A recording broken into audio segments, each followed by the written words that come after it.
Okay. Just make some posts.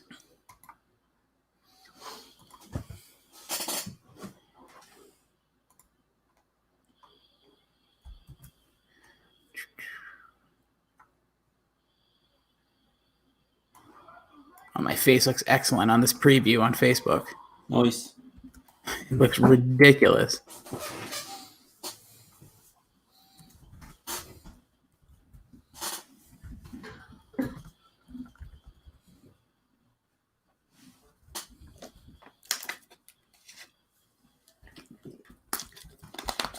Tonight's the night. Right, so let's get this thing started. Let me just make sure everything's posted. It's on Twitter. It's everywhere it needs to be. Yes. All right. Welcome into Rossi on Wrestling. I am your host at Jason D. Rossi on the Twitter. My name is Jason Rossi, and with me, as always, is my tag team partner in the podcast fair. He is at Billy D 2411. Billy D, what is good? Hello. Not much. Felt really horrible today when I woke up, but I'm feeling much better now.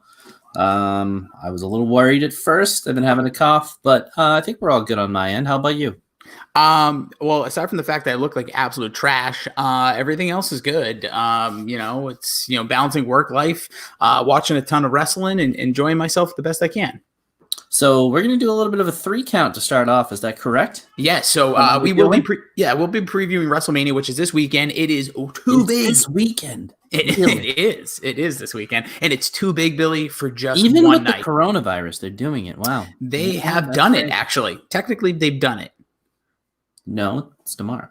Well, we could talk about it in a minute. So let's kick it off with a 3 count.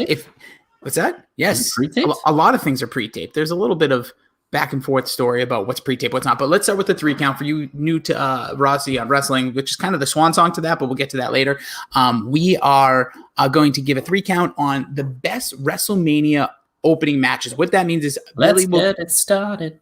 And you always got to start a card off right. So Billy's going to go with his. I'm going to go back and forth. So we'll each have 3. If you have any favorite WrestleMania opening matches, feel free to jump in the chat with those. So let's kick it off, Billy. You want me to kick it off? I want you to kick it off. All right. Well, you know what? This was one of the questions for our DraftKings game for the WrestleMania Challenge. What will be the first match? And the first match of a WrestleMania should always be a tone setter. It should always be a very well-wrestled match. And I think that's going to see here in the 3 count. My number 3 is the WrestleMania 31 ladder match, which was Banana Land with Daniel Bryan, Dean Ambrose, Luke Harper, Dolph Ziggler, Stardust, R-Truth. And I can't believe Bad News Barrett was with the company then. That's crazy to me. Billy, not only was he with the company, he was the Intercontinental Champion going in. It's insanity. And the match, I just watched it right now just to get a quick refresher, was incredible. A lot of good high spots, a lot of good comedy spots with R-Truth being afraid of the ladder. And that's awesome. And, I mean, you love it because it was, a Daniel Bryan moment. It was a huge Daniel Bryan moment. It was his last championship won at a WrestleMania. Didn't make my list, as you will see, but I think it is an incredible match. There's something, once Money in the Bank was taken out of WrestleMania, they always kept the WrestleMania ladder matches in there. This was that kind of, first really big WrestleMania Intercontinental ladder match that made people go, okay, this is awesome. And again, like you said, they had performances. Dean Ambrose, love him or hate him. Obviously, I'm a huge fan. He was crazy in this match too. He did that. I know you hate it. From the crowd too. Oh yeah, he was huge at this point. This was the right at that 2 years of his height of his popularity with WWE. You had him in the match doing crazy things. He took an awful hit off the ladder. I think it was a powerbomb from Luke Harper. Luke Harper was a monster in this match. It was one of those ladder matches that goes under the radar for the incredible performances, and especially big men, doing big men things like the bullhammer elbow by Barrett off the ladder to, I believe, I think it was it Ziggler? Yeah, Ziggler. Oh, Ziggler sells like a maniac. And the final ending, Daniel Bryan, Ziggler trading headbutts. Ziggler falls off. Daniel Bryan gets it. WrestleMania 2.0. Ended the card in WrestleMania 30. Kicks it off in WrestleMania 31. And you know how I feel about Luke Harper and Dolph Ziggler's ladder match from, I believe, TLC. Right before this. That to me is probably the most underrated ladder match of all time. One of the greatest matches I've ever seen. I have to agree. Legit barn burner. Absolutely underappreciated, by the way. I just love this. And then just to follow up with, Sorry, I'm drunk. join the crowd, get a drink. Obviously, people feel free to jump in the chat. So my number 3 is the next year's kickoff to WrestleMania. The first WrestleMania I was there in person, so this might actually play a little bit to my heartstrings, but I think it's an excellent way to kick off the show. It was WrestleMania 32, a 7-man ladder match. I believe it was Stardust, Zack Ryder, Sin Cara, Kevin Owens, Sami Zayn, Dolph Ziggler, and The Miz. So yeah, 7 people. Incredible match, the biggest crowd in the history of WrestleMania, quote unquote, and just an awesome match. Zack Ryder with the shock win of this. I remember just on ESPN, by the way. It was, and by the way, if you did watch any of the WrestleMania on ESPN, it was heavily edited. They took out everybody who is no longer with the company that is now with AEW. There was no AJ versus Jericho, no Dean Ambrose versus Brock Lesnar, which I thought was interesting. It's on ESPN. You think they put the Lesnar match on, but either way, incredible match to start this card. So much fun. It's very similar to the one from 31. I thought this one was just a slight bit better just because of the unpredictability of it. Kevin Owens coming in as the champion. Sami Zayn, I thought, kind of had the sentimental feel, but then when out of nowhere, Zack Ryder won, but the crowd went wild because there was such a love for a guy like Zack Ryder at that time, who's just been kind of like out of the limelight for like almost 3 years at that point. So very interesting match, but that's my number 3. So what is your number? Oh, I mean, I probably could switch it up right here because we got the disc joker right here saying WrestleMania 6 opening match, Paul Roma versus Brooklyn Brawler. I'm sure that was one to remember. I would honestly say that Brooklyn Brawler is a better wrestler than Paul Roma. Paul Roma, he was one of the members of the Four Horsemen for like a hot minute, right? I think everybody was at one point, but yes, people talk about the NWO having everybody. The Four Horsemen also included a lot of people. It did. But the original 4 with, Arn was the one, obviously Ric Flair and everybody else, Tully. Yeah, Tully Blanchard. And then who was the other guy? J.J. Dillon was their manager. It would have been don't make me do this. Don't make me do this. Well, I'll go to my number 2 right here because this one, it's one of my favorite matches of all time when it happened at Halloween Havoc. It also happened at WrestleMania 21. Mm-hmm. And it's Rey Mysterio, it's Eddie Guerrero. I just watched this one like literally 3 minutes ago. It's the one where he comes out in the lowrider car, great crowd reaction. And to this very day, I know Rey Mysterio's, I think he's quarantined, is not going to be at WrestleMania. And he's not, no spoilers ahead, but he is not part of the card. That's not really a spoiler. No, I know, I'm just talking.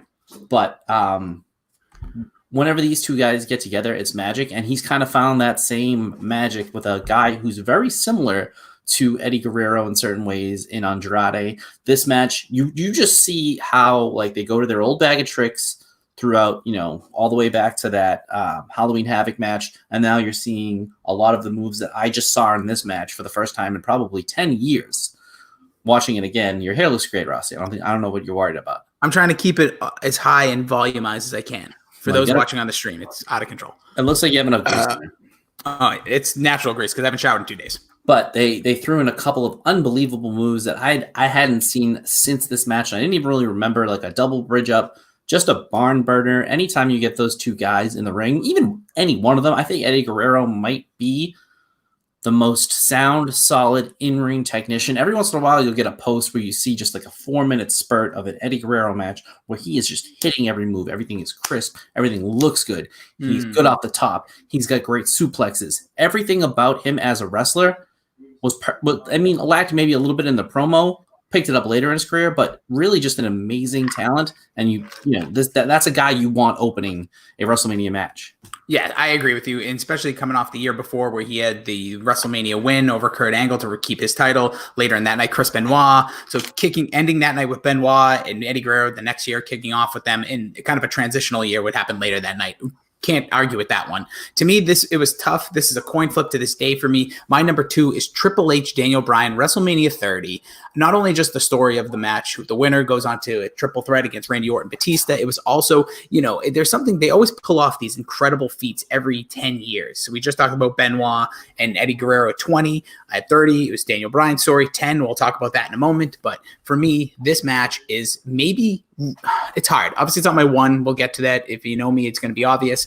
But this match had it all. It had great storytelling, Daniel Bryan being the underdog, Triple H being the heel that you wanted to see lose. Very rare do you see heels that people want to see lose, and he pulled it off perfectly. The Yes Movement got them, they occupied. This was a story that was lasting over 7 months. So it culminated with the two of them fighting. And I love Daniel Bryan's line to lead up in the promo. He goes, "I'm going to kick your ass all over WrestleMania." There's something about that line. I'm like, what is, like, who says that? Like, Billy, I'm going to kick your ass all over WrestleMania. Well, WrestleMania's not really a place, but it's more than it's an event. It's the showcase of the Immortals. It sure is. That one that's 2 for you is 1 for me. I know what your number 1 is. I think if people know you, they're going to know what that is. I tried to make it a little bit different and put something that wasn't on your list. So I took a guess that your 1 was going to be 1, but my 1 is your 2. Daniel Bryan, Triple H, WrestleMania. Oh my God! Really? I mean, to quote Bret Hart, name me a good Triple H match. This is the one I'd name. Obviously, he's in the ring with Daniel Bryan. Yes. Triple H knows how to make somebody look amazing. He's one of the best sellers of all time. This match had a great hype. It had the storyline of Daniel Bryan having to fight twice in one night. I think that's a tease ahead to your next one. Sure is. Things to come. But I think you're going to see Daniel Bryan open up a night of WrestleMania this year because you want to have that match. It is a tone setter. Check out the article, DraftKingsPlaybook.com, baby. I'm writing now. Plug it. I'm writing about wrestling for my real job. I'm Nice. living the dream right now. Love it. It just sets the tone for the whole night, and that's what you need, the curtain jerker match of the night. Mm-hmm. Yes, and I know you've been probably doing a lot of curtain jerking. So I would say that's my number 2. It can't be argued at number 1. It is an incredible match, incredible story, has everything. My number 1 is Bull Buchanan and the Big Boss Man versus, I think, Too Cool at WrestleMania. No, this was at WrestleMania 2000. I forget who it is now. It's a horrible thing. Undertaker faced 2 dudes at WrestleMania 19. So WrestleMania 19 might be arguably one of the best WrestleManias. I think it is the best. The Undertaker versus Prince Albert, or just Albert, and Big Show with Nathan Jones, who got eliminated. That's who I was thinking was Bull Buchanan. Yes. But anyway, so for me, it is number 1, Bret Hart versus Owen Hart, brother versus brother, in a match where Bret Hart had to take on a second match, basically, because he won the coin flip that he would face Yokozuna or Lex Luger later in the night. Owen versus Bret is just pure wrestling porn. And like, not in a funny way, not like, oh, it's joke. Like, you could put that match on. Doesn't matter if you've never watched wrestling before. The storytelling. It's a clinic. It's a literal clinic on how to wrestle. It is. And the commentary, the storytelling within that match is awesome. Talk about another match that had built over months and months and months. Bret refusing to face his brother. Storyline they did similarly years later with The Undertaker and Kane, till eventually he accepts the challenge. And the best part about it is Owen goes over clean, outsmarts his brother. And I know Take a Drink, Nestlemania of the Jobberknocker will hate the ending to that match because it was a roll-up. But I think you need roll-ups. I think roll-ups have to happen every few matches because it keeps things interesting. It keeps like, hey, not every single time are you going to win the game as Tom Brady throwing the ball 300 yards. You know what I mean? You got to win games in different ways. Roll up to me is like a knockout in boxing or a knockout in UFC. It can happen at any time. It's just you got one up on your opponent. I think that's a major part of wrestling. I think that's a foolish way to think. If you like, I don't like roll ups. 6-man tags, I'm all about what they say about that.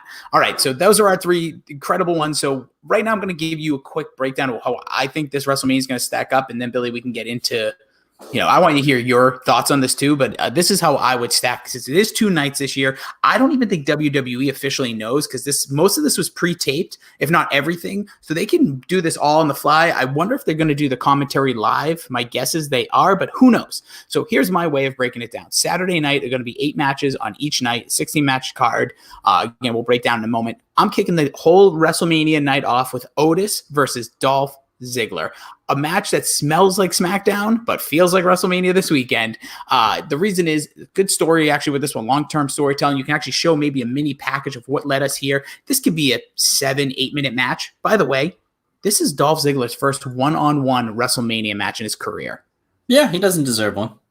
That's insane. The guy's been going at it in one of the best the company's had in different moments. It's insane to me that he's never had a one-on-one. He's good. You know my feelings of Dolph Ziggler. I know, but go back 2012, 2013. He was a star. Yeah, he was a world champion too early. They put the strap on him way, way too early. It was a good moment, no doubt. Oh, but yeah, after WrestleMania 29. He needed to, do his time in the mid card, and that's the problem with a lot of these guys. They shoot them right up to the main event level, and then they have to go back to the mid card, and people are like, wasn't he a main event guy and now he's jobbing to people? They just don't build talent up correctly. I wouldn't mind this as one of the first matches. I really would love to see Daniel Bryan and... We got 2 nights. We got two nights. But I think you want to set the tone for the whole entire weekend. I think you want to give Bryan and Zayn as much time as possible. Sure. But I wouldn't mind Otis and Dolph. It's been one of the most fun stories in wrestling to watch over the last few months, actually. So, and Otis I think has shown a little bit of charisma here and there. See, I think that's the thing. I think also Otis brings such the entertainment value to it. I could see this match either being placed here or right after a really big, important match. But I think for Dolph Ziggler, he also deserves this spot. My second match on the card would be Rhea Ripley versus Charlotte Flair. They always have a knack of giving you a big match right second smack dab in the middle of the event, right after like the first, usually a nice kickoff to get the crowd up and going. Usually this would be a spot for a tag team where there's no crowd. That's why I went Otis Ziggler. I think you want to really engage the audience. I think Mandy Rose will be involved, Sonya Deville, maybe Tucky. So I think going that quack. Next I'm going with Rhea Ripley, Charlotte Flair, NXT title. After that, I think we got to get wacky. I think we got to see what they're going to do with all this production. I'm going Firefly Funhouse match, John Cena versus the Fiend Bray Wyatt. After that, we need a come down. We need something that can kind of that's going to be wacky. Next, I'm going to go with Elias and Baron Corbin or King Corbin, another match that smells like SmackDown, but it's going to feel like WrestleMania. Then I'm going to give you a little spoiler because this hasn't been confirmed on television as we are doing this. SmackDown is airing, but by now, if you are a wrestling fan, you know it is going to be Goldberg defending the Universal title against Braun Strowman. Get these hands, son. Yep, and then I'm going to go with the Raw Tag Team title because you need to bring us down again with Angel Garza and I was about to call him Tony Nese. I can't even remember his name off the 22-year-old. Doesn't matter. I know his name in a minute. When we get to the shimmy, yeah. Then I'm going to go with the co-main events here. The second, I was going to put this as the main event, but I think there's a reason they might go the other route. I'm going to go Edge versus Randy Orton as your number 2 to the end. I think this will still steal the show potentially on this night. And then I'm going to end with the Raw Women's Championship on night 1 so they can stay again that the women headlined WrestleMania. I think there's something to that WWE could do. Yeah, for me, my WrestleMania main event for Saturday night would be the Queen and Rhea. To me, that one has got a little bit more weight to it. That's the one I really like. That's the one I really want to see. That's the one that'll keep me interested for the whole night if they put that last. And do you think that they're going to set the card or everything's just going to kind of be like... Before I even get to my Sunday, I'll answer that. That's what's going to frustrate me the most. We need to know the card, at least when the night starts in the pre-show. Like tonight, here's the 8 matches, or here's the 6. I don't care how many, because I don't want to be watching this and never knowing what matches to come next. Or I don't care if I don't know what's next. Is it happening tonight or tomorrow? I think that would be a real oversight if they did that. But you know what? I could see them doing it. I totally see them doing it because they want to keep you in suspense and, hey, I can't miss a minute because my match that I really want to see might be next. So I'm going to have to stick around for a bunch of matches that I don't want. But I think I know. And, go through your Sunday and then we can break down the All right, so quickly, Sunday, I'm kicking off. Give them 20, 25 minutes. Make it happen if one of them is healthy enough. Sami Zayn, Daniel Bryan, Intercontinental Championship match. This one could be on our list in the future when we're talking about opening WrestleMania matches because I have a feeling we're going to have to count both nights. I got a feeling it's going to be a good time. Oh, come on, baby. Let's go. That's 2 Black Eyed Peas references, one to get it started and then right there. We could talk about some Black Eyed Peas as this night goes on. I had some peas for dinner, not Black Eyed. But then I'm kicking off after Daniel Bryan, Sami Zayn, I'm going to go Women's Tag Team Championship match with the Kabuki Warriors versus Bliss and Nikki Cross, who you've been posting a lot of in the Thirsty Wrestling chat. And then I'm going to go Kevin Owens and Seth Rollins. This also could be a nice match to start a night, but I think this match will kind of fit in that third spot. I feel like it's a tough one because this is feud actually picking up steam, very rare during these no crowd shows. Then I'm going to go with the SmackDown Women's Championship. It's a 5-woman elimination. Then we're going to get into the wacky match of this night, the Boneyard match between The Undertaker and AJ Styles. Not loving that one. We'll see. I have high hopes, oddly, for that one. After that, we got to bring it down again, and I'm going to have kind of 2 in a row for a bring down. First, we're going to go with the SmackDown Tag Team Championship, which is a ladder match. We'll get into what I'm hearing rumors about, which we may see tonight on SmackDown, but that match coming after, I think you need a lot of high-flying stuff after that Undertaker AJ, whether people like it or not. I think they need something after that. Then In your second to last match, I'm going to go Aleister Black, Bobby Lashley, which I hope is like a 4-minute match. Couple black masses, knock them out, see you later. And ending the night with Brock Lesnar versus Drew McIntyre. I mean, I think that's definitely the call to end the whole thing. And it is really very worrisome to me how they're going to handle it. And this is my piece I'll say right now. I'm afraid that both main championships for the men are going to stick on the guys because they're worried about this no crowd.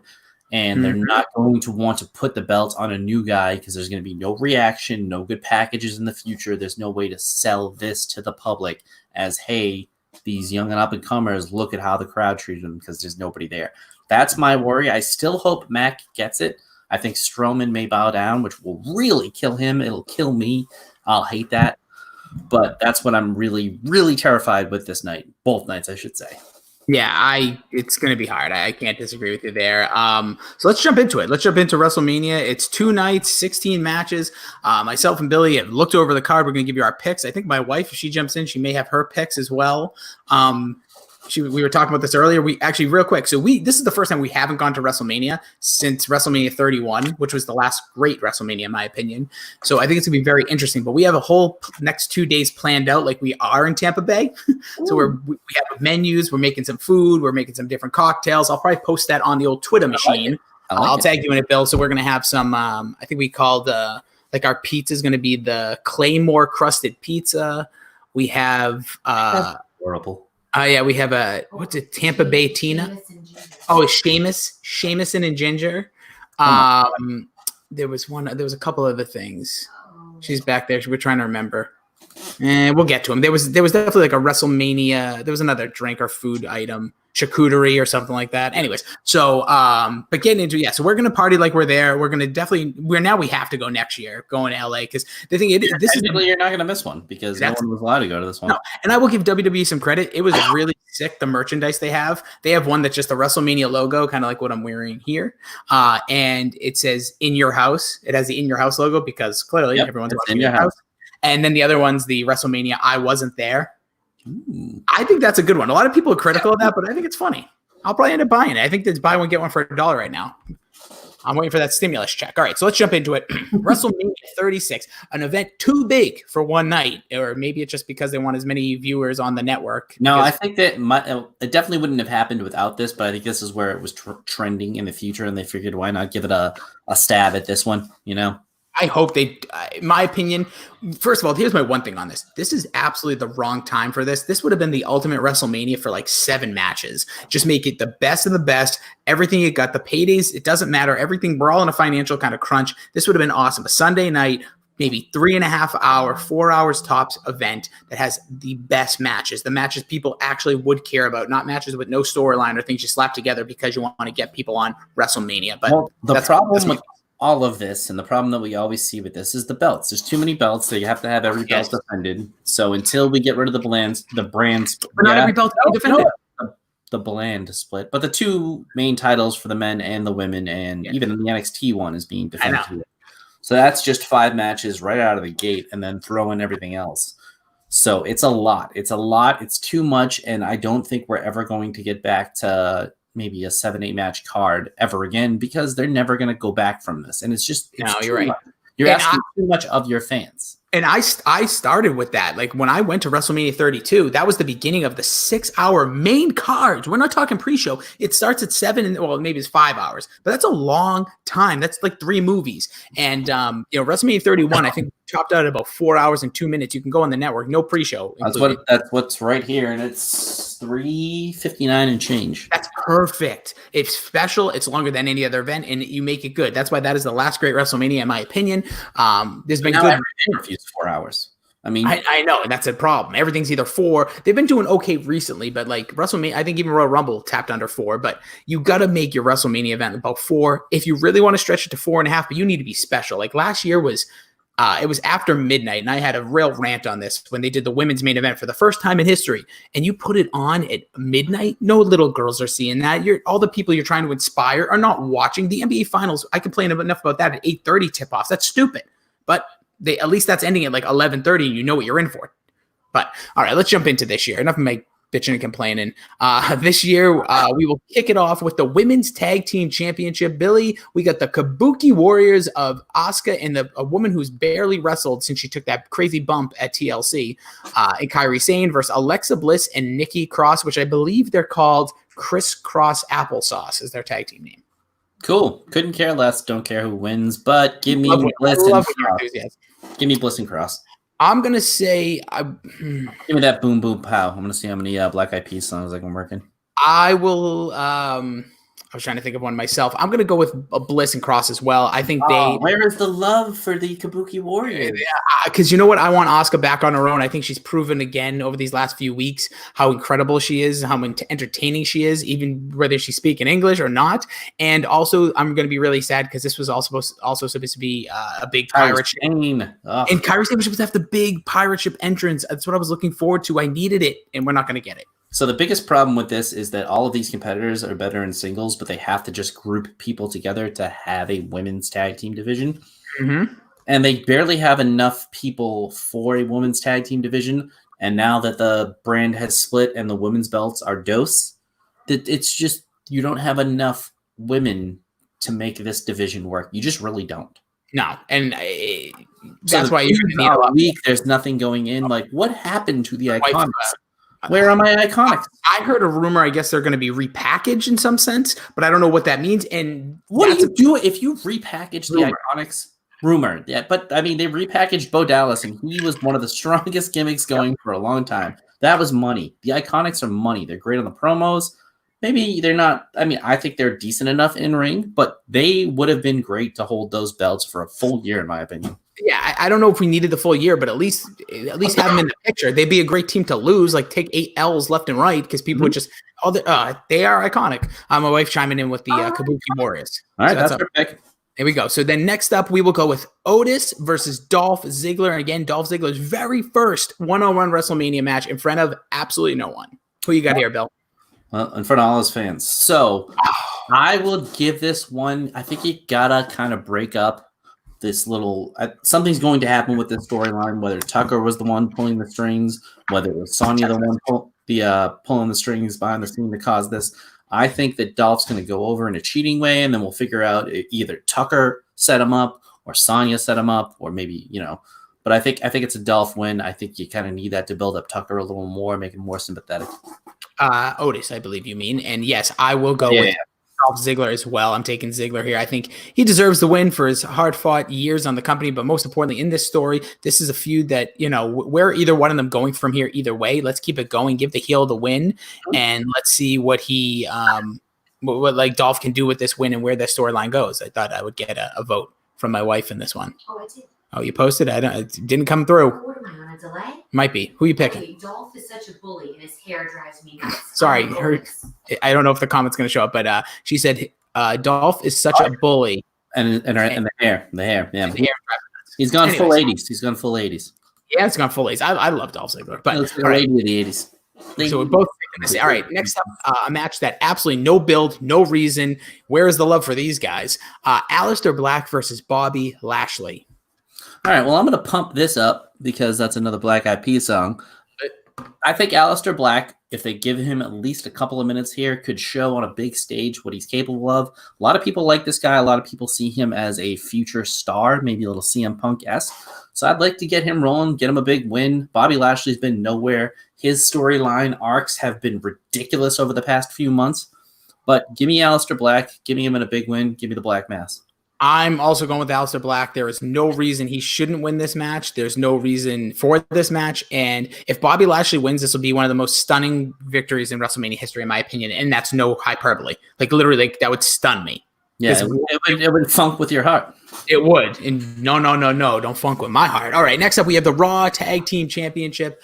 It is the Street Profits versus Angel Garza and 22-year-old just called up Austin Theory. We want smoke. I love the wrestling that could happen in this match. I think that the best hot tag in wrestling right now is my boy Angelo Dawkins, who doesn't love Montez Ford. Street Profits, I think, will probably lose here, and they'll give the tag team belts because they just give the tag team belts to get people over. That's why the Street Profits got it. That's why these two hodgepodge people with Zelina Vega. We'll get them. It's just this match means nothing because there's 2 tag team championships, and this is, I'm harping on it all night here. They don't have enough tag teams to have 2 belts. I think this would be a better WrestleMania if there was a bunch of feuds heading into this and we had one really great match. I would have loved to see the Usos versus the Street Profits or something like that for this solid tag team match here. That's not happening. Give me the hodgepodge tag team. All right, see my wife taking the... she wants the smoke. Because I'm also going to take the Street Profits to retain their titles. I just don't get Angel Garza and Austin Theory. Doesn't make sense, but that's probably, Bill, that might be the best pick you make all night because that's the reason why they'll probably give it to them because it doesn't make sense. Yep, that's my thinking. Honestly, it's perfect because it really doesn't because where these guys go from there, but that's what they'll end up taking with it. All right, so next up, we will go with another tag team championship match. Now, no spoilers here. I'm just going off reports of what I've heard. Right now, it is scheduled to be The Miz and Morrison versus The New Day versus the Usos in a ladder match. Reports came out that The Miz was injured or in quarantine, so he will not be there. One of the rumors I read was that it's going to be John Morrison versus one member of the Usos in a ladder match for the tag team championship. I will absolutely love this because you could pull a little twin magic here, right? Go ahead. It's just about you. This doesn't make any sense, but continue. Well, no, I mean, it's again, WWE, nothing makes sense. It's Vince McMahon, nobody cares. Nobody's going to care. We'll have a singles match for the tag team champion. They should just forfeit the belts and then you put them up on the thing and you have the Usos and the New Day have what would probably be one of the greatest matches in WrestleMania history if you got those 2 guys on that level. And the Usos weren't on the main card of WrestleMania until very recently, and they're the best tag team of all time. We've already established that. So if we get one of those guys in there with Morrison, I think that would be a phenomenal match if that's the case. I would prefer they just suspend the belts. It's Usos versus New Day because they never disappoint. I would love to see somehow the Usos, no matter who it's against or who it's with, come out with the titles here because they deserve it. And they deserve a win at WrestleMania. It would suck if they both weren't there to get it. So that takes away a little bit, but give them the belts. Yeah, the thing that stuns me is we have Kofi Mania 1 year ago. This year, not going to be on the card. Like, come on. Also, do better, WWE. And maybe this is also something they didn't want 6 guys in the ring with a referee, too many people nearby. I don't know. But the problem is, why would you build that match and then the other tag match, you replace Andrade with Austin Theory, who nobody knows why. So this one confuses me. I will probably go with... Bravo wants the twin magic. New dad. New dad in the house. We got a new dad. Congratulations. This will be his son's first WrestleMania as well. Yep. Looking forward to it. I wonder what he's named after. So Rodney. I wonder if he was born like 2 months ago, would he be Brady? Ooh, you think he went by like I would. I name him. Brady's dead to me at this point. No, but so for me at this one, I'm going to stick with Morrison because I don't know why. I don't think it's a moment for other guys to win a belt when it's one guy, but at the same time, maybe it's more compelling because then Miz and Morrison can have something to fight about. I don't know. This match, honestly, I hate to pull a Billy. I'm a positive wrestling fan. This match is trash to me. I think it has a potential to steal a night because the participants who will be in it, they're going to give it their all, especially if they know they have the stage to themselves. Yeah, that's a good point. But because one of them's going to want to prove something. And also John Morrison might as well. Next up, Intercontinental Championship. You have Sami Zayn versus Daniel Bryan. And Sami Zayn obviously being backed by Cesaro and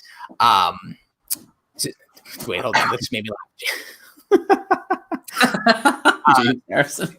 Yeah, naming your child to James Harrison. It was a hell of a month. Yeah. I could have got a Super Bowl ring. All right, so you have Daniel Bryan with Drew Gulak as his coach, who won him a match to get here. So we have, and then Cesaro and Shinsuke, which is weird because Shinsuke was the Intercontinental Champion, lost to Braun Strowman, helped Sami Zayn win the championship, and now Sami Zayn, who hasn't fought in, I couldn't tell you how. I think the last time he fought was like last summer in a real true match. So I don't know what's going to happen here. I think it's going to be full of shenanigans. I hope this is Sami Zayn not fighting to have a match like this. When you think of these two, Sami Zayn was like the next Daniel Bryan when Daniel Bryan retired. He came up to the main card right after Daniel Bryan's retirement. He had a hell of a run for a little while, got lost in the WWE main roster sauce.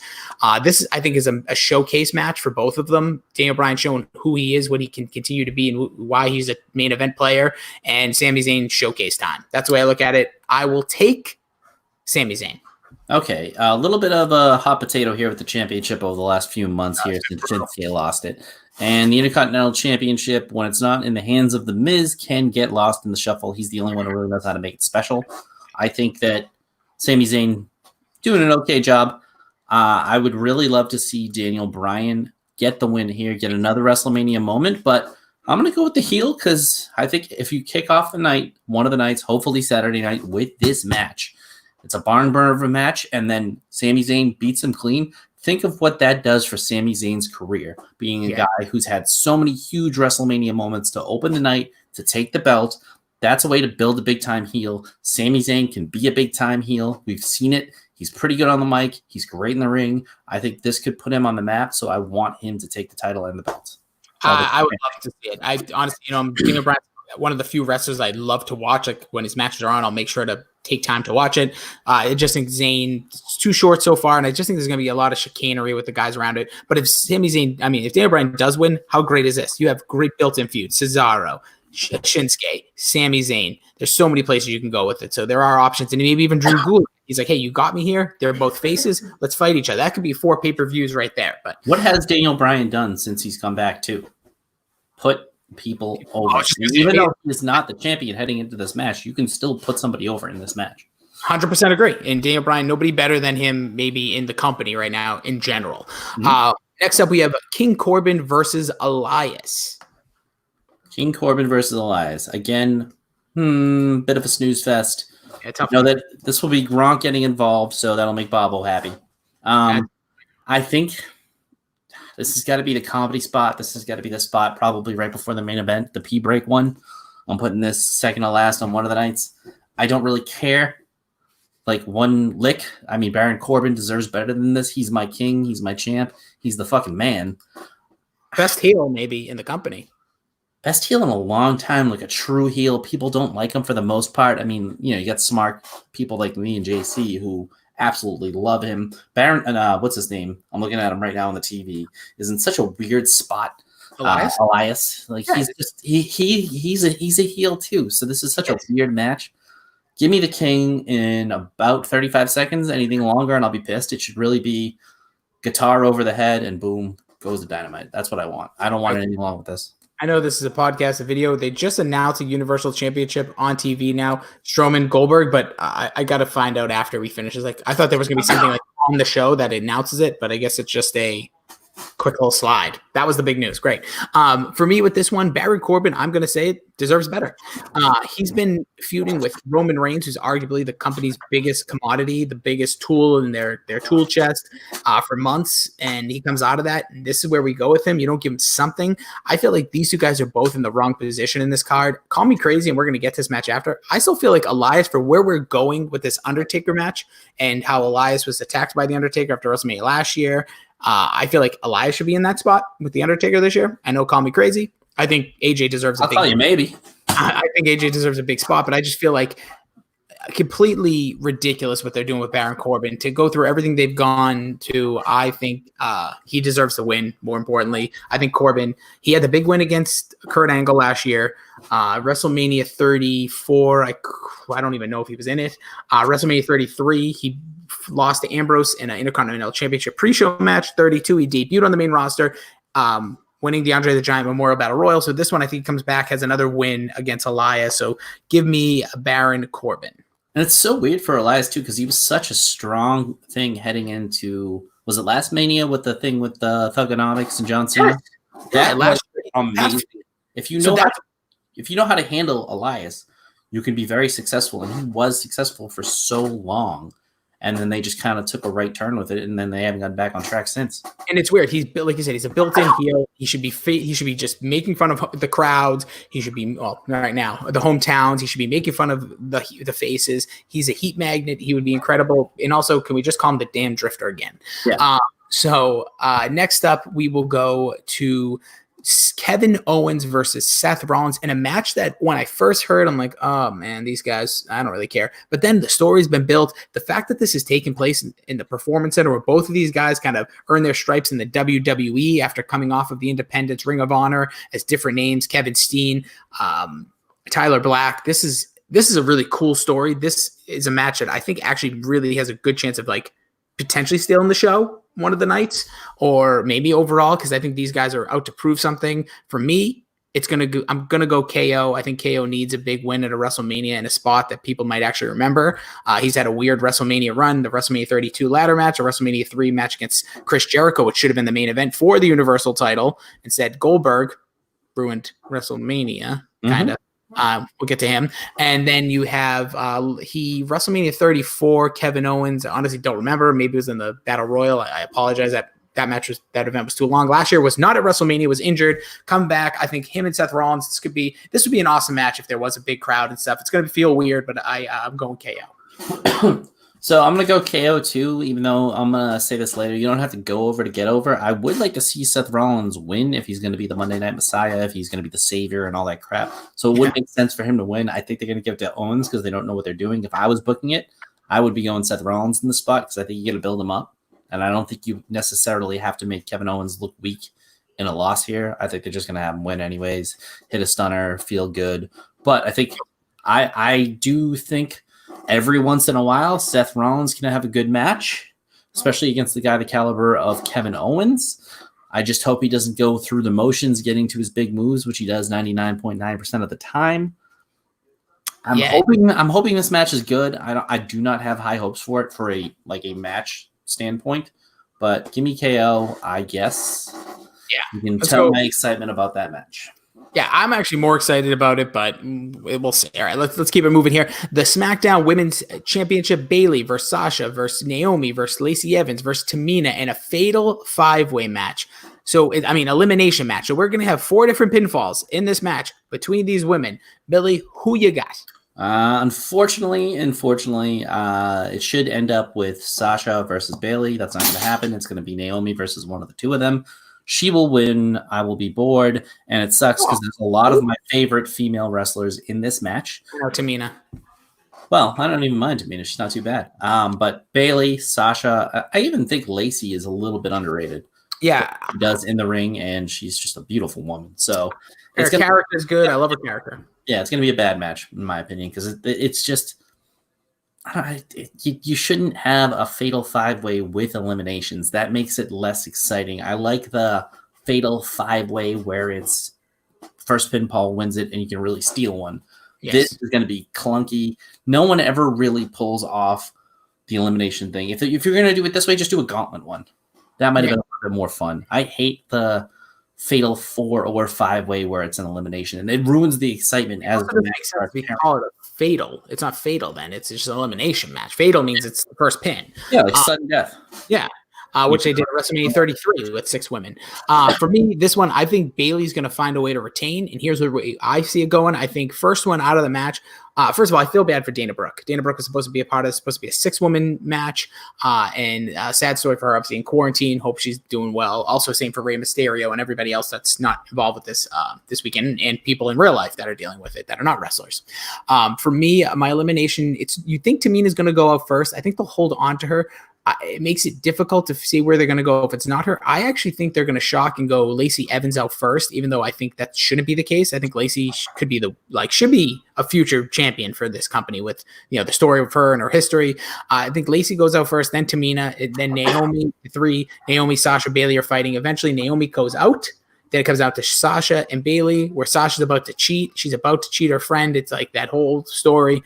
She doesn't. She holds off. She tries to beat her clean. Bayley cheats, does something, whether grabs a title, hits Sasha with it, wins, keeps the belt. And then eventually, now we can finally get this feud started on the main roster, maybe heat up over the next few months, saying I needed to do that to win. She forgives her. And eventually we get maybe a big blow off come maybe SummerSlam, if they can last that long. I doubt they will, but that's my hope.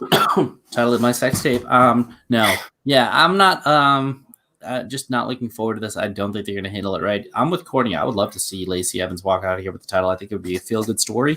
She's pretty awesome. She's a good, good old American girl. They're kind of treating her like that now. So I wouldn't mind them putting the rocket ship and the strap on her. But I think it's going to be Naomi. It's Florida.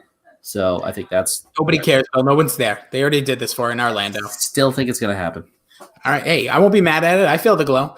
That's not a Black Eyed Peas song. That's hers. All right. No. Next up, the Raw Women's Championship, and a match that I actually find to be one of the more exciting matches coming into this. You have Becky Lynch defending against Shayna Baszler. Promos have been incredible. Obviously, Kind Shayna's of stalled a little bit lately, but See, I feel like it's heated up. I feel like the last few weeks have been good. I feel like the Becky telling her story, talking about how she doesn't know who she will be if she doesn't have this championship. I think that's compelling. Usually you don't hear like babyface champions or tweener. Like Stone Cold never said something like that. Not to compare, but just using like no one's ever said like, I don't know who I will be without this. That's why I can't lose this. I love that. That makes me feel like there's something more important. And she said, the only reason you want this is because you want to be the person that beats me because Ronda couldn't. And you can't get out of Ronda's shadow. I love it. There's foreshadowing for Ronda potentially in the future. For me, before I'll just jump into my pick, I want to see Becky win this. I want this match. Ooh. Yeah, it's weird because I think obviously that means she's literally, people will use the term buried too often, but I think if she wins this, I think it's super compelling because then it's like, can anybody beat me? And then if there is a returning Ronda, or B, if Shayna has a rematch, or C, if you want to bring somebody else out into this, or somebody that you just don't see coming, maybe a Nia Jax, because think about it, Nia Jax started the whole man thing with, well, not the man part, but the punching her in the face kind of turned this whole thing around. Maybe someone like her coming back. I just think I'd like to see Becky prove it one more time, and I'd love long championship runs where it's actually good. Like her matches have been excellent, and I'm not a huge Becky in ring person. I think she's good. Her matches when she's going for it. There are definitely times where she lays off the throttle.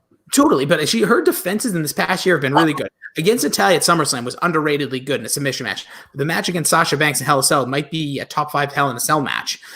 She had the match against was it Charlotte that was like 2 years ago now, Women's Evolution that I'm thinking of. Yes, it's still one of the best. But Asuka, even at the Royal Rumble, was an awesome match. They redeemed themselves from the year prior. So I'm all about those two. Like, I just love watching this. I love her defenses. I love how she's finding different ways to win, whether submission or pinfall.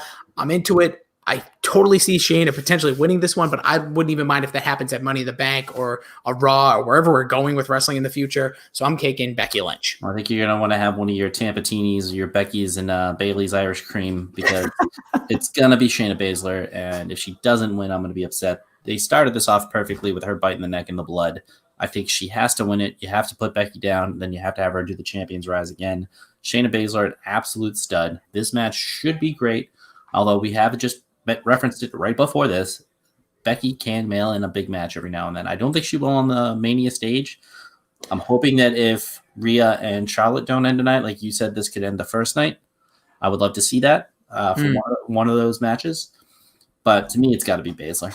See, I think it's going to be hard not to be Baszler. That's why, like, it's a hard pick for me. But I think that, like, it's very rare that we have a face like Becky right now that still kept her popularity throughout the year. Obviously, she's not the same character. I think she's morphed. She's gotten a little more cocky, which I think can even play well to her being a tweener. If you wanted to bring in maybe a Kairi Sane, if they were to break up the Kabuki Warriors as like a plucky baby face, something like that. I don't know. I just think she's compelling, or Shayna can get it down the line as well. This, that's what happened with the women's. The Mae Young Classic, Shayna Baszler lost to Kairi Sane, then eventually started beating the crap out of Kairi Sane, beating her for the title. Could be something like that. You don't want the party to stop. I never do. Don't stop the party. What's the name of that actual song, though? I think it's Don't Stop the Party. Like it. Next up, we have the NXT Women's Championship, Rhea Ripley versus Charlotte Flair, in what could be, it should be a better story. First of all, the story's trash, but the match itself, I'm taking all the story out of it. I'm just looking at this as a one-off match. Nobody just slapping each other and wearing dresses and leaving them in rings, like not attacking each other. Bianca Belair played a little factor in for a little while. The thing that really compels me about this is this could be Charlotte Flair's aside. I can't remember a match she had against Nia Jax. So one-on-one, obviously her and Ronda had a really great match at Survivor Series a few years back. This is someone who I think skill-wise, like, isn't on the same level. Charlotte is unearthly compared to all the other women's division, but I think she has the future to be a potential Charlotte Flair is Rhea Ripley. I think she's only 22 or 23 years old. She's also tall. She's lean. She's muscular. She's has similar built. Oh, yeah, she's unbelievable. Her back, you could watch a movie on. She's beautiful. Beautiful, beautiful girl. I think they try to make her a little bit more intimidating. Like, she is just, you look at her on Instagram, just a fine lady. I'm hoping it's Retain-A-Mania here. I would really love to see Rhea win. I would really love to see, as they say on the Jobber Knocker, take a drink. Charlotte the Shoveler, put away the shovel for a night. Yeah, no, I don't agree that she's Charlotte the Shoveler. To me, and again, this is another Nestleism, She's Charlotte, and maybe I said it at the same time, Charlotte the carrier. She takes everybody and brings them along. She has good matches with literally everybody. And the fact that she's in the ring with Rhea Ripley, who I think is excellent, this could be probably a show stealer. I don't think anybody's going to top Zayn and Bryan from the in-ring point, but I do think this match could rival that. I really do. For me, it's hard. I kind of wouldn't mind seeing Charlotte win because there's something about having, like with Triple H, everyone, the Reign of Terror all those years. Well, something about a Reign of Terror, like Brock Lesnar's been on. And guys, it's like, because then when they lose, it means something more. I just don't think it does anything to further the story. I think if you have Rhea Ripley win, it elevates her, and then Charlotte has, like, she can go a little bit crazy where she did with Sasha when she was like, you can't beat me. And then Sasha finally beat her, and then bandying the championship back and forth for a few months was actually really fun.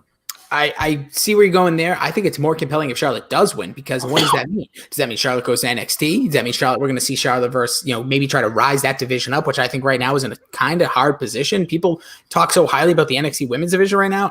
I personally don't see it. I mean, the match that they put on the last pay-per-view with the two little skinny girls there, Dakota Kai and Tegan Nox. My God, that was one of the best cool. last woman standing matches you'll ever see. But I'm thinking, okay, but now there's the point. So then you would have maybe a Tegan Nox versus Charlotte Flair. You'll have a Dakota Kai. You'll have a Bianca Belair. You'll have an Io Shirai versus Charlotte Flair match for the NXT Women's Championship. Give me all of it. And then that also potentially puts Rhea Ripley on Raw, let's just use. So then Rhea Ripley can be a contender against a Becky Lynch or a Shayna Baszler. I just don't see how that makes sense if she loses, though. Yeah, it doesn't. But again, like we said earlier, what's Austin Theory doing in the tag team match? Very true. It's not trading places, but that's just the way I could see it. So I actually am going to take Charlotte Flair in this one, even though I'd rather probably see Rhea Ripley win. The story's just a little strange. I just think there's a lot of things we can go and get Charlotte away from most of the people she's fought over and over again over the past few years. All right, Billy, we're not even close to done yet, so let's speed it up here. We got John Cena versus the Fiend Bray Wyatt in a Firefly Funhouse match. Don't know what that means. Don't care what it means. This has been one of the best built matches. Great hype here. You don't have to go over to get over. I want to see John Cena win. I want him to take out the golden shovel. I want him to bury Bray Wyatt. But a quick, a brisk match, 10, 12 minutes. John Cena gets the win. And then the Fiend goes insane. He takes John Cena down like wherever and just beats that living bag out of him. So he still goes over big time, but you still for some reason, I'm just sentimental with John Cena and I really want to see him get a win back here. I really want to see him win. If this was a match in the ring, maybe there's something to what you're saying. I think I don't think this is taking place in a ring. I think this is taking place in a backstage, all the production. And that's one thing I'm looking forward to this. And we'll get to AJ. WWE production, incredible. So I think they're going to really make. Whether this is goofy, stupid, or not, I think it's going to look good. I don't think it's going to be like worms and stupid stuff on portraying on a ring like Randy Orton. I think the Fiend not only will win this match, I think he needs this match. And I think I had two theories on this one, but I think I'm going to save one of my thoughts in the way they're going to produce it for the Undertaker match. But I think in this one, you're going to see Bray Wyatt. You're going to see the Fiend. And you're probably going to see Rambling Rabbit. You're going to see all the characters. I think it's going to be a Firefly Funhouse match, and nobody knows what that means. You're going to see all of them. And I think eventually John Cena is going to get hit with the vaunted mallet that almost killed Seth Rollins, and then got a a stop of the match in Hell in a Cell. I think they're going to play a lot of inside jokes. I think John Cena is going to have a shovel in this match. I think there's going to be a lot of stuff that's going to be tongue-in-cheek. There's going to be like a heel that turns. They're going to do all stupid, goofy, crazy stuff. I think it's going to be a fun match. But if there is pinfall, I don't know how you win this match, but the Fiend will win this match. Okay. All right. So we're divided once again. Yes. Next up, it is The Undertaker. We'll go right off to the one goofy to another. It is The Undertaker versus AJ Styles in the world famous, heavily advertised. I remember speaking about the Four Horsemen when Arn Anderson took on Paul Roma in a Boneyard match from 1986, and everybody still talks about it to this day. Of course, I'm talking ragtime because it is Undertaker, AJ Styles, Boneyard match, Billy. Boneyard. Nope. No, thank you. Give me AJ Styles. Hope to God it's AJ Styles. I think Undertaker will probably beat him in about 3 minutes clean, and it'll be goofy as hell. But I just want this to be the last match ever for The Undertaker. I want AJ Styles to put the nail in the proverbial coffin, for real or for fake. Just get him off my TV, get him off my TV, get him off my TV, as Nestle would say. It is over for this dude. He looked He looked okay, I guess, physically, but his face looked like a beat-up bag of rawhide. He looks ridiculous. He just looks slow. I've decided that I wanted to make it to WrestleMania 40 at this point because what's WrestleMania 36 and no crowd being his last match? I don't know if I'm going to make it to WrestleMania 40 at this point. Who knows if there will be a WrestleMania 40 at this point? Yeah, big ups to Brill. I'll think of you later when I say my night prayers. So for me, it's Undertaker winning this one. He has to win this one. Holy smokes, Mandy Rose. They need to win this. Sorry, I'm distracted because I have SmackDown on. I apologize. I mean, I'm not distracted because we got Paige right there behind me. I know. Well, that's Paige pre whatever she was doing. I don't know if there's true enhancements. But anyways, okay, the point here is I think this match will... She was doing a lot at that time. Well, yeah, there's some proof of that, unfortunately. So Undertaker wins this match. I think this match is goofy. I agree. I think this is somewhere... Oh, we finally seeing this reveal of whatever this digital stalker thing. Is it Ali? Sorry, this totally going to play good in anything. If you're watching SmackDown, they've been doing these weird... Don't reveal who it is at this point. It's no point. Carry it over. So I'm probably a few minutes behind because I just saw Mandy. And good God, is Mandy Rose goddess? Don't reveal this. Okay, I don't think they're doing it, but I think they may be revealing what happened to get to Mandy Rose. This is compelling stuff right now. Here it is. They are. They're revealing what happened, how we got to this point. Mandy Rose send a text. All right, anyways, we'll watch this later. So the point here at the end of the day is that I will take the Undertaker. I think the Undertaker is going to show. He said he has an unholy Trinity, thank you, that he'll bring. So bring Gallows, bring Anderson. Who is that? I think it is the dead. He's going to be this tweener, dead man, badass. That's who he is right now. I think you're going to see old school Undertaker, and I think you're going to see American Badass, like true American Badass within this match. I think they're going to do hologrammy things. Maybe Paul Bear, maybe Kane shows up during this. I don't know how you win this. I don't know if you very, very dead. Oh, he's beyond dead. So what I think they're going to do is hologram him. I think there's going to be the urns back. I think you're going to see all the old tricks. I think everything with the Undertaker. It's going to be like Undertaker's greatest hits. I also wouldn't be surprised if they bring back like the graves of all the people he's beaten at WrestleMania. That's where I see this match going. I think it's going to be a lot of gimmicks. I think AJ is, again, the wrong fit for this match. Again, if this was an Elias, it would make 10 times more sense to me. But I think we have ourselves a very interesting match. I think a match we'll be talking about come the next day or the following day. I'm interested in it. Undertaker has to win. I know people want AJ Styles. No bigger AJ Styles fan than myself, but for me, what does it mean if AJ Styles wins this type of match? If you're going to have Undertaker... It means he ended the career of the Undertaker. WrestleMania 40. We're going to 40, and we'll talk about that before this pod's over. Well, maybe just next year. All right, then we have the Universal Championship, which we now know officially, Goldberg versus Braun Strowman. Spear.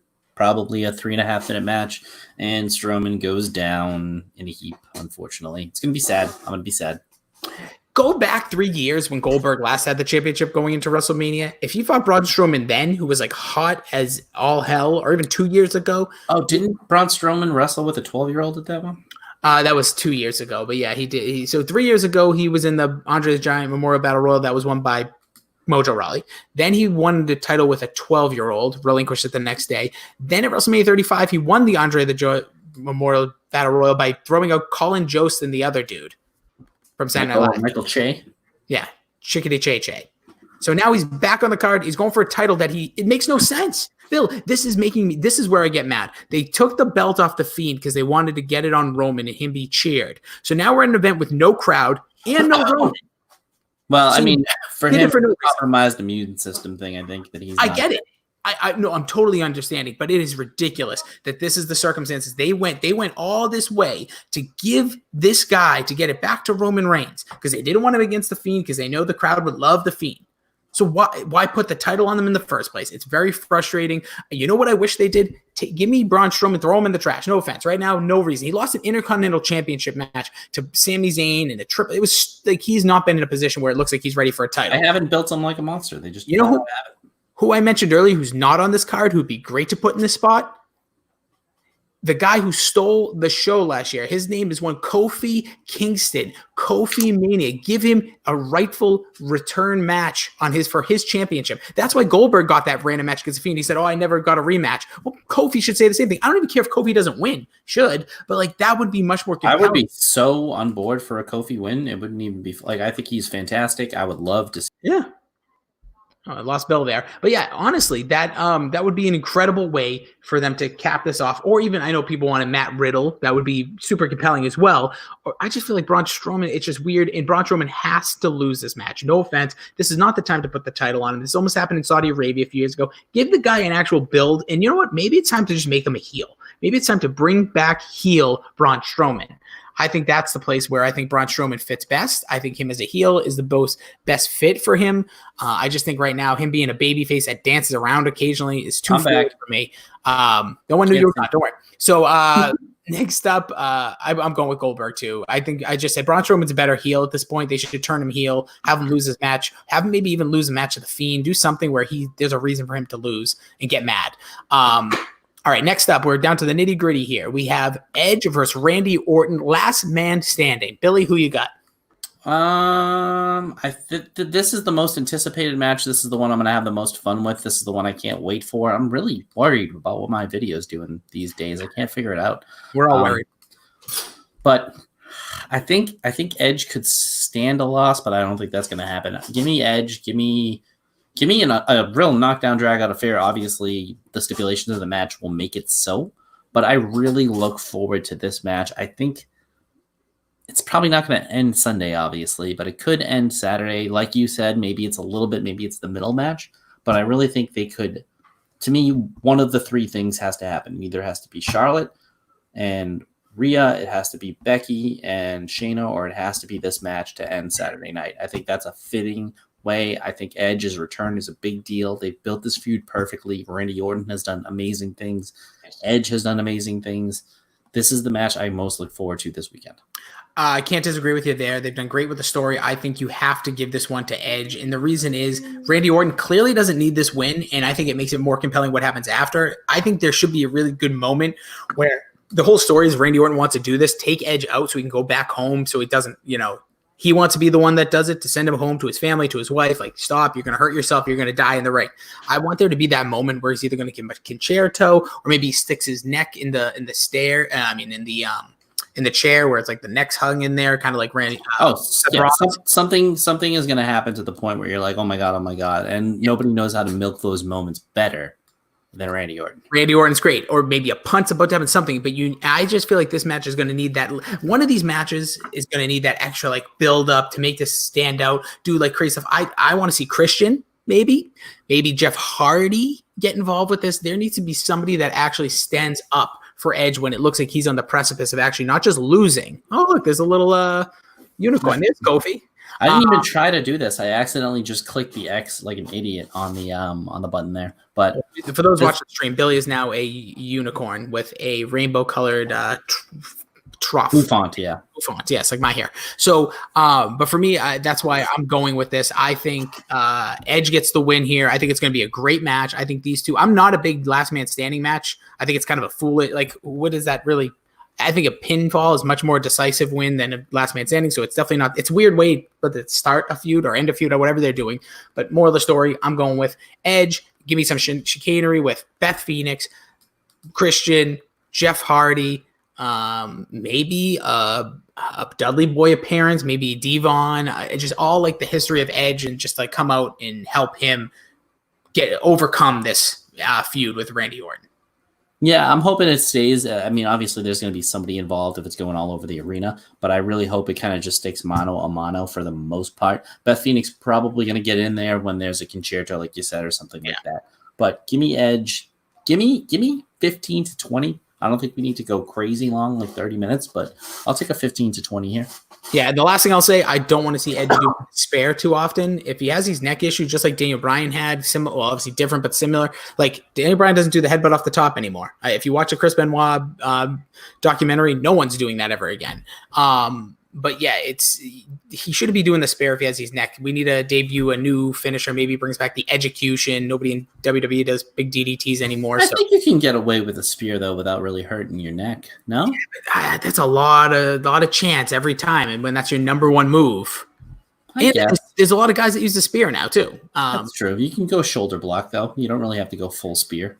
Well, yeah, we'll see. And but Edge is going to want whatever. That's just my thought on that. All right, then we'll wrap up our predictions before we get to a couple questions with Brock Lesnar, Drew McIntyre. Drew McIntyre stole the show at the Royal Rumble, had the moment maybe of one of like a top 5-6 moment in Royal Rumble history. It was great. It was finally what we asked for. It was a star-making moment. They gave it to us. You can't complain. The people who complained about it go to fucking hell. No, but seriously, I hate when people are starved for something different than they get it, and they're like, "Well, we wanted something different than that," Yeah, Wrestling Fan 101. We want what we want. Any fan 101. I've been dealing with a lot of this stuff all over the place the last week. It's just, be happy they've given you something different. Drew McIntyre is pretty good. Don't love the count.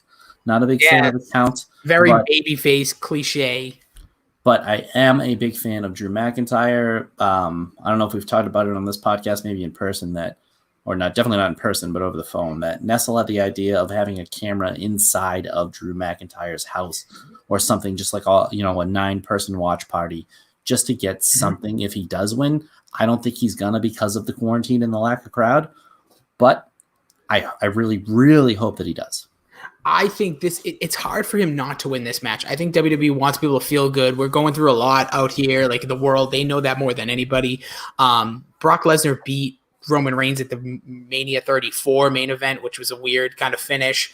I want almost a Brock Lesnar to win because I think it's more compelling if Drew has to come back on him, because Drew McIntyre has basically owned Brock Lesnar this whole feud, except we haven't seen Drew in 3 weeks. He hasn't been on Raw. There's been no backstage, no packages, which is such an oversight. But I would say Drew's going to win this thing. If this doesn't end the night by some stretch, he shouldn't win, because if we're going home happy, maybe Edge does. Maybe that is the last thing we see on Sunday night to end this whole thing. I would be fine with that, because Me too. I'm always of the mind that the main event should be the most anticipated match of the night. That's why I think they really should have waited. They kind of messed up the flow and the excitement of the women's main event last year. And it wasn't as exciting as the Kofi moment. I think that the best match heading into this WrestleMania, hands down, is Orton and Edge. I agree with you there. I think last year, obviously, they called their shot early. It was still an historic match. But this year, it's tough. I just think if Drew and Brock don't main event either night, especially Sunday night, he's not going to be it's going to be Brock Lesnar winning, because I think that actually leads to more compelling stuff down the line. So maybe we get to the point where Drew McIntyre finally can overcome him. Maybe he is a little too cocky. Maybe he is thinking I can beat you. And if he loses, that makes it more compelling. Then I would say, let's go with Brock. But I think Drew wins it if it is the last match on the card. So overall, I will take Drew McIntyre, because I do believe they will put that as the very last match that we see from WrestleMania 36. Now, Bill, I'm going to ask you a couple questions. We have about 6 questions here. First, what is the biggest surprise we will see at WrestleMania? Even if you already said what you believe could be a big surprise. It's tough, because they don't leave a lot to the imagination anymore. There's really no big surprises. Nothing is set up for a return here. I doubt that there's going to be any return at the Performance Center. So I'm going to say that the biggest surprise of the night is AJ going over. Okay. For me, I think, like I said, I think Christian, maybe a Christian return or involvement in that match. Also, my other big surprise could be, or arguably could be, something with Gronk doing something. Maybe Gronk gets involved, like we already said, with Baron Corbin, but maybe does something maybe a little more extraordinary than just a tackle or something. Maybe he does a big move or a body slam or something kind of crazy that we didn't see coming. Maybe something even off the top rope. Ooh, I would like to see that. I would love to see Gronk get involved in a significant way. It just stinks that he's involved in the lowest stakes match of the night. Yeah, but that could give it the boost it needs. Or maybe he's going to attack Bobby Lashley. Next one, who do you think would – I know this is weird, but it's a question we've answered the past few years we've done these. Who do you think returns debuts Monday or Friday for the SmackDown or Raw after Mania? Totally different year. I know things are a little wacky, but who do you think is potential to return, debut come Monday-Friday?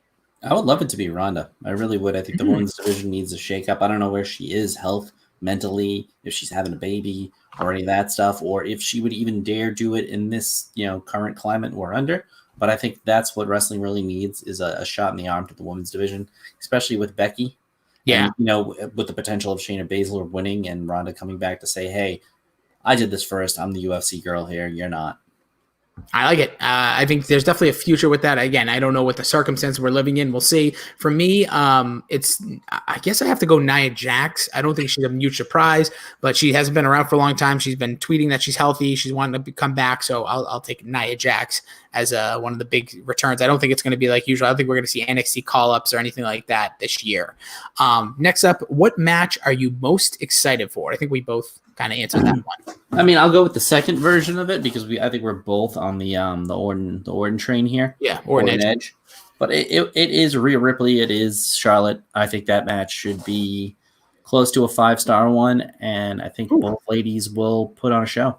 Yeah, I think the thing that's most interesting that we haven't talked about is how would this affects the performers? Like an empty arena, no crowd. Like who is, because someone like Charlotte, specifically talking about her, like she has been big game player. She's like the big match John of the women's division, big match Charlotte, because at these WrestleMania, she pulls off the big flips, the crazy twisting back flips and moonsaults. She is incredible. She was wrestler of the decade for us. She was, and there's a reason for that. And most of those show up in those big matches where she's in front of obviously the largest crowds. So I wonder how that's going to affect some of these superstars, especially some of them that know their spot isn't all that great. Like they're not even going to pop off their entrance, like an Aleister Black or I don't know. It's going to be interesting. So for me, I'd say, like you said, for me, the excitement, definitely Edge and Orton's one. For me, right now, probably two would be Undertaker, AJ, just to see what they do with it. And same thing with Cena, Bray Wyatt, and then Becky and Shayna. I'm excited for. I am excited for Rhea versus Charlotte. You've sold me more on that match than WWE has.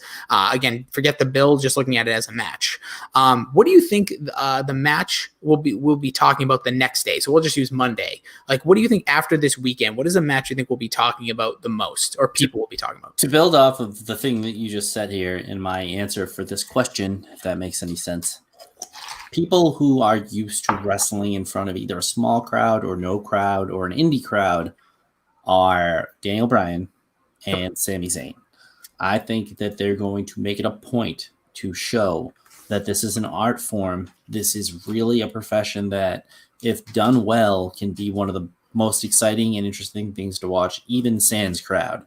So I think that's going to be the match people are talking about the next day. Hopefully I don't think they need 30 minutes, but give them 20. Yeah, I don't think it's going to be hard to get 30 minutes on this card. By the way, real quick side note, person who's had the longest match for like 800 straight WrestleManias, Triple H. This will be his first WrestleMania he's missed since I believe 26, WrestleMania 26. I'm glad they're at least that's a thing, that it hasn't become a thing, that it isn't WrestleMania. Ooh, Triple H needs to get him in there. I love Triple H. I love everything about him. It's like a lot the like I say about with the WWE a lot. He does everything so well, but at this point, he was an okay wrestler. We don't need him there every night. Like the WWE does everything well except storyline, and this is actually a good move for them not to have a Triple H match, just to have a Triple H match. Yeah, it is interesting, though. I just found that, like, I was thinking about it. I was like, when was the last time? I think it's 26. Yeah, I'd have to double check, but I'm pretty sure he was out for WrestleMania 26. I think he got injured. But for me, I think the match we'll be talking about, I actually personally believe it's going to be Bray Wyatt, John Cena, just for the fact that I think they are going to do some really wacky stuff, and I think it's going to be, like, very much talked about, and I think that's the one with the more creativity behind it than I think the Undertaker one, in my opinion. I think, unfortunately, it'll be talked about in a bad way. Oof, I hope not. That would not be good for the Fiend. And next one, I know you didn't want to talk about this, but what do you think? Who do you think the Undertaker will face next year? And don't say you can't cop out and say you want him retired. You have to pick somebody.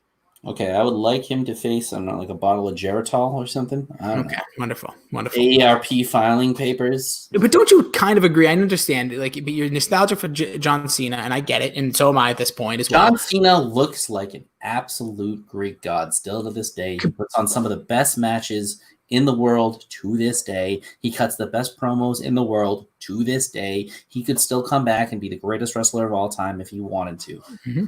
Undertaker can't do any of that. He's literally just a sideshow. He's like the tigers in the cages in Tiger King.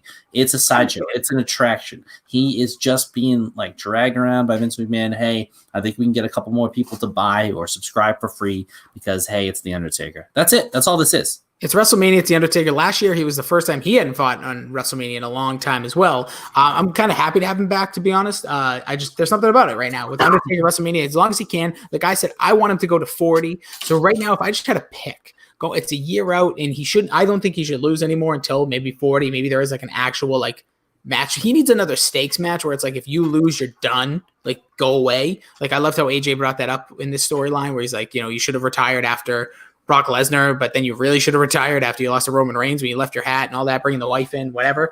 I'm just going to like look ahead. If I had to think of somebody that would be good for him to fight, maybe it is like, if they're going to keep doing these showcase matches, maybe it's Brock Lesnar again. Maybe he tries to go get that win back. Maybe it's a guy who, I'm trying to think of another big, maybe it's Braun Strowman if they can build it correctly, have another big guy for him to fight. I don't know. It's definitely interesting the places they could go with The Undertaker. Maybe it is Elias next year. Maybe there is a guy he can just kind of come in and squash, or maybe it's another legend. I really wish I could get my actual camera back right now. I can't, because you can't see how badly I'm rolling my eyes with this puppet right now. He's fighting one way or the other. Listen, but I just think the story plays better if he goes till WrestleMania 40. I don't care if he's literally in a wheelchair, because if just a WrestleMania 36 match with no crowd doesn't make sense. Maybe 37. Maybe it is next year. Maybe that is the last one, but I want it to be a storyline where it has potential to be the last one, like what they did with Ric Flair, where they told Ric Flair, next match you lose, you're done. You're retired. You're out. And that was compelling. And we just saw that on this SmackDown, and it's one of the greatest matches of all time. But even still, Ric Flair, it really was. It was great. It was a good match.